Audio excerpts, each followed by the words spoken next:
Bom dia a todos, graça e paz do Senhor Jesus seja com todos nós.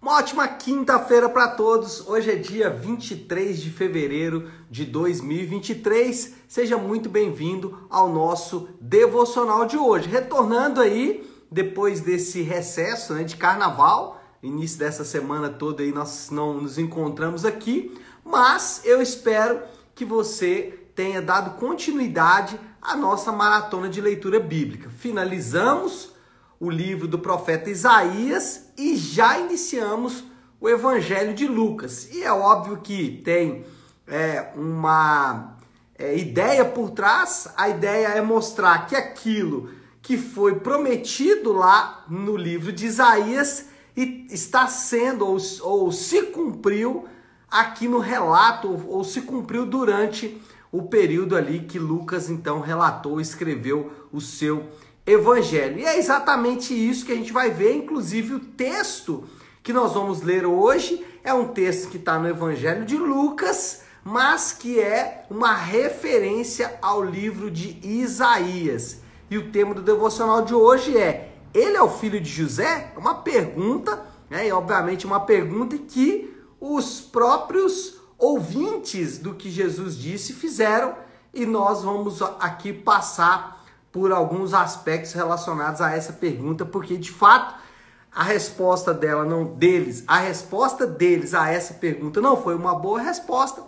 Contudo, esta é de fato uma excelente pergunta. Eu vou ler o texto, um texto relativamente grande, que vai do versículo 16 ao 22, no capítulo 4, então Lucas 4, do 16 ao 22, que diz assim: ele foi a Nazaré, onde havia sido criado, e no dia de sábado entrou na sinagoga, como era seu costume, e levantou-se para ler. Foi-lhe entregue o livro do profeta Isaías. Abriu-o e encontrou o lugar onde estava escrito: o Espírito do Senhor está sobre mim, porque ele me ungiu para pregar boas novas aos pobres. Ele me enviou para proclamar liberdade aos presos e recuperação da vista aos cegos, para libertar os oprimidos e proclamar o ano da graça do Senhor. Então, ele fechou o livro, devolveu-o ao assistente e assentou-se. Na sinagoga, todos tinham os olhos fitos nele. E ele começou a dizer-lhes: hoje se cumpriu a escritura que vocês acabaram de ouvir. Todos falavam bem dele e estavam admirados com as palavras de graça que saíam de seus lábios.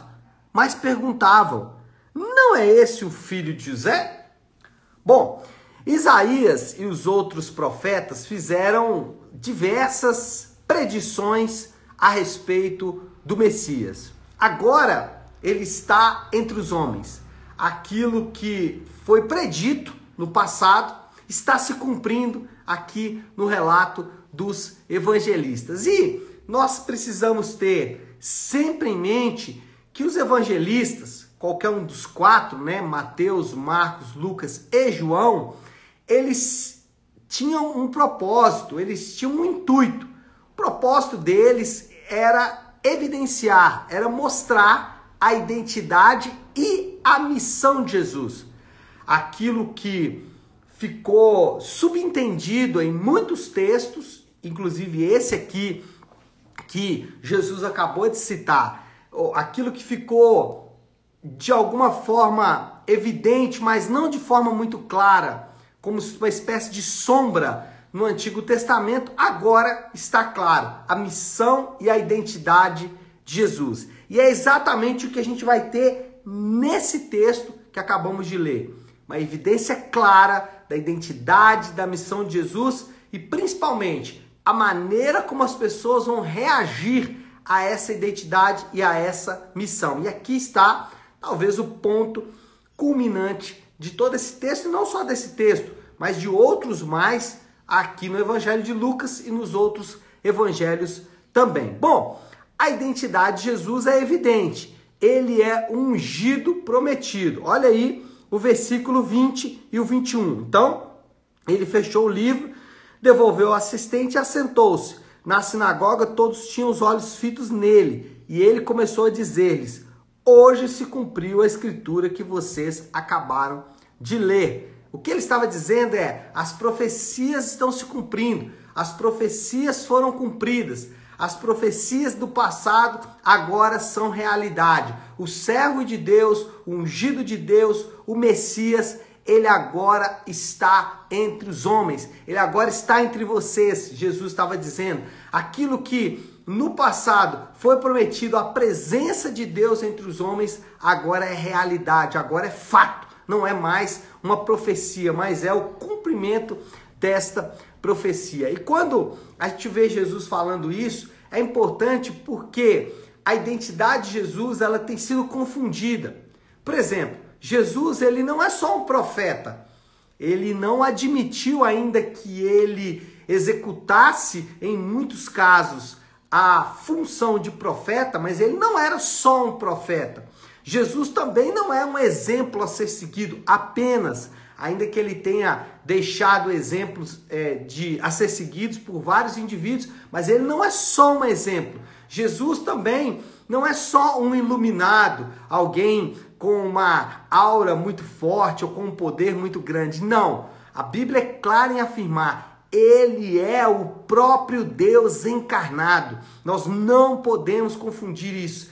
Quem estava ali, quem estava diante dos homens, não era só aquele que foi prometido ou que veio apenas ser um exemplo para todos nós. Não, ele não é alguém apenas para ser admirado. Não, ele é o próprio Deus encarnado. E aqui está o primeiro grande detalhe. Não basta você admirar Jesus, gostar da igreja dele, gostar de sentar lá no banquinho, ouvir a palavra. Não basta você gostar das coisas que ele fez, ler e se admirar. Nossa, quanta coisa boa ele fez. Não basta só isso.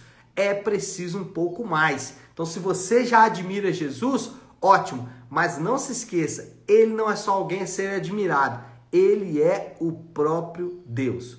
Mas em segundo lugar, ele também vai mostrar qual é a sua missão. E qual é a missão que Deus concedeu? Ou qual é a missão que o Filho de Deus deveria realizar na terra? Versículos 18 e 19, evidenciando o cumprimento da profecia de Isaías, ele diz assim: o Espírito do Senhor está sobre mim. Primeira coisa, cheio do Espírito, porque ele me ungiu para pregar boas novas aos pobres. 2 pontos aqui. Ele foi ungido capacitado para pregar boas novas aos pobres. E aí é interessante notar que não é apenas pobres do ponto de vista financeiro. Na Bíblia, a questão da pobreza também está ligado à pobreza espiritual, tá? São pobres de espírito. As bem-aventuranças do Sermão do Monte vão evidenciar isso. Ele continua dizendo: ele me enviou para proclamar liberdade aos presos. Então, colocar aqueles que estavam sobre as garras do pecado a liberdade. Mas não só isso, recuperação da vista aos cegos. E aí tem 2 aspectos aqui. Um aspecto de sinal, que é literalmente cegos enxergar, e o ministério de Jesus foi marcado por isso. Mas não só isso, os cegos espiritualmente também vão enxergar. Para libertar os oprimidos. E aí não é só oprimidos, né, economicamente, mas oprimidos por Satanás e pelo pecado. E por fim, proclamar o ano da graça do Senhor. Então, o que nós já podemos ver aqui é que Jesus não veio fundar uma nova religião. Ele não queria um novo ramo ou uma nova maneira de se adorar a Deus. Não, ele não queria começar uma rebelião militar ou fundar um partido político, né? Isso causa estranheza em muitos, porque parece que Jesus ele veio fazer isso, mas ele não veio. Ele não veio apenas fazer milagres, ele não é um milagreiro, né? Contumaz, que veio apenas fazer milagres e com isso tornar a vida das pessoas um pouco mais fácil. Ele não veio desmascarar os religiosos, como alguns vão dizer, ou simplesmente criar um novo estilo de vida, um estilo de vida mais zen, mais minimalista. Não, ele veio salvar os homens. Esta era a sua missão. A missão de Jesus era livrar os homens daquilo que lhes era mortal. Ele veio livrar os homens daquilo que de fato poderia condená-los eternamente. Essa era e continua sendo e continuará sendo a missão de Jesus, salvar os homens. E aqui, se no primeiro ponto eu disse, não basta ser um admirador de Jesus, não basta ficar sentado no banco dizendo, olha como ele é bacana, como eu gosto das palavras dele. Também, nesse caso, não confunda a missão de Jesus com os resultados da missão. Os resultados da missão são basicamente tudo isso que a gente, alguma das coisas que acabamos de dizer. Por exemplo, resultado da missão de Jesus era fazer milagres. Ele mudou a vida de muita gente, continua mudando e continuará mudando. Mas isso é o resultado da missão. A missão é salvar os homens da condenação eterna e a gente não pode confundir isso. E, terceiro ponto, as reações. Temos diante de nós aqui algo absolutamente fantástico. Deus, o próprio Deus encarnado, veio ao mundo com a missão de salvar os homens. Isso é o que Jesus disse nesse texto para aquelas pessoas que estavam lá e continuam dizendo para mim e para você hoje. Agora, olha a reação, versículo 22. Todos falavam bem dele. Estavam admirados com as palavras de graça que saíam de seus lábios. Mas perguntavam, não é este o filho de José? Eles ficaram impressionados, mas entenderam muito pouco. Bom, diante da missão e da identidade de Jesus, algumas pessoas criticavam, algumas pessoas zombavam, algumas pessoas recriminaram, e recriminaram mesmo, consideraram o que Jesus fez crime, entre outras coisas. Várias reações podemos aferir, ou várias reações podem ser vistas diante da missão e da identidade de Jesus. Mas alguns poucos creram. E é esse o ponto. Se Jesus é quem ele realmente disse que era, e se Jesus veio fazer o que ele falou que veio fazer, se ele é o próprio Deus encarnado que veio salvar os homens, nós não temos muito o que pensar. O que nós temos que fazer é nos curvarmos em adoração. O que temos que fazer é entregar completamente as nossas vidas para esse homem, para esse indivíduo, para esse que é muito mais do que nós podemos imaginar. Se Jesus é quem ele diz que é, nós não podemos pensar muito. Nós devemos nos entregar completamente para ele e entregar sem absolutamente nenhuma reserva.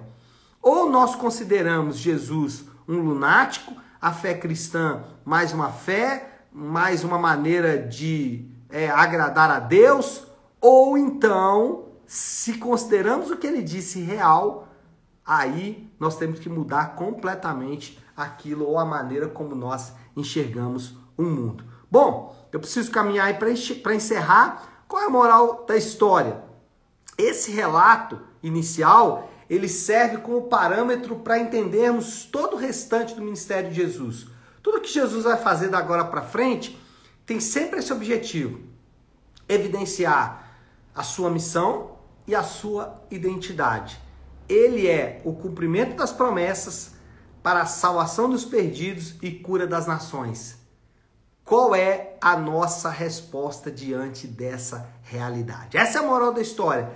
Responder a essa realidade. Ele é o próprio Deus, ele é o cumprimento das promessas para a salvação dos perdidos e cura das nações. A pergunta que eu faço para você, e é para mim também: quem é Jesus para você? Jesus é apenas um profeta, um exemplo, alguém a se admirar? E eu não disse que você não deve fazer isso, mas ele é só isso? Ou ele é o próprio Deus encarnado? A missão dele qual é? Fundar um partido político, uma nova religião? Que ele veio fazer aqui? Alguns milagres? O que ele veio fazer aqui? se ele é quem ele diz que é, e se a missão dele é a que ele diz que é a sua missão, então, meu amigo, minha amiga, né? Parafraseando aí um outro pregador da internet aí das igrejas, mas enfim, se ele é quem ele diz que é, e se a missão dele de fato é a que ele diz que veio fazer, então, amados, a nossa resposta a ele precisa ser muito, mas muito superior, e nós precisamos entender isso, porque senão não vamos responder à altura. Vamos ser como aqueles que ouviram o que Jesus veio dizer e, olha, mas ele não é o filho de José? Olha, mas não é bem assim. Ele era Deus, mas não é bem assim. Então, entender isso vai impactar diretamente no nível de resposta que a gente vai dar a quem ele é. Tá certo? Vamos orar? Vamos colocar tudo isso aí diante de Deus. Se você puder, então, pare um instante o que está fazendo e vamos juntos buscar a Deus em oração. Querido Deus, Pai de amor e graça, Senhor, nós queremos, nesse momento, agradecer ao Senhor por esse dia, por esta manhã e pela Tua palavra. Obrigado porque o Senhor é o cumprimento das promessas. Obrigado porque o Senhor veio até nós para nos salvar e nós temos evidências claras disso na Tua palavra e queremos responder à altura, Pai. Sabemos que muitas vezes as nossas atitudes, nossos comportamentos, eles não respondem ativamente aquilo que o Senhor é e qual é a Tua missão. Mas essa manhã reconhecemos isso e pedimos que o Senhor nos perdoe e nos dê graça para responder de acordo com quem Tu és e com qual é a Tua missão, Pai. Nós oramos assim, em nome de Jesus. Amém. Amém, meus amados? Bom, então é isso. Nós vamos ficando por aqui. Que Deus te abençoe. Uma ótima, uma excelente quinta-feira para todos. Fiquem com Deus.